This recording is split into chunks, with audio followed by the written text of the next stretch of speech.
श्रीवेदव्यासस्तुतिः। व्यासं वसिष्ठनप्तारं शक्तेः पौत्रमकल्मषम् पराशरात्मजं वन्दे शुकतातं तपोनिधिं। व्यासाय विष्णुरूपाय व्यासरूपाय विष्णवे नमो वै ब्रह्मनिधये वासिष्ठाय नमो नमः। कृष्णद्वैपायनं व्यासं सर्वलोकहिते रतं वेदाब्जभास्करं वन्दे क्षमादिनिलयं मुनिं। वेदव्यासं स्वात्मरूपं सत्यसन्धं परायणं शान्तं जितेन्द्रियक्रोधं सशिष्यं प्रणमाम्यहम्।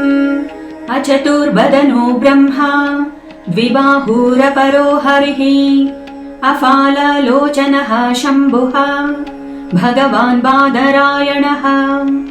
शङ्करं शङ्कराचार्यं केशवं बादरायणं सूत्रभाष्यकृतौ वन्दे भगवन्तौ पुनः पुनः।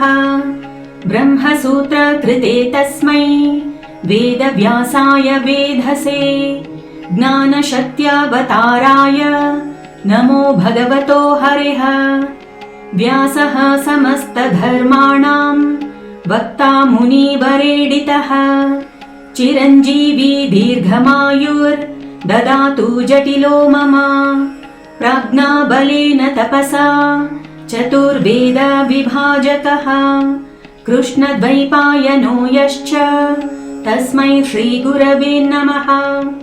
जटाधरस्तपोनिष्ठः शुद्धयोगो जितेन्द्रियः कृष्णाजिनधरः कृष्णस्तस्मै श्रीगुरवे नमः।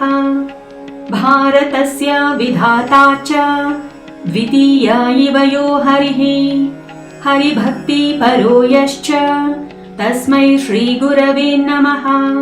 जयति पराशरासूनुः सत्यवती हृदयनन्दनो व्यासः यस्यास्य कमलगलितं भारतम् अमृतं जगत्पिबति। वेदविभागविधात्रे विमलाय ब्रह्मणे नमो विश्वदृशे सकलधृतिहेतुसाधन सूत्रसृजे सत्यवत्यभिव्यक्तिमते।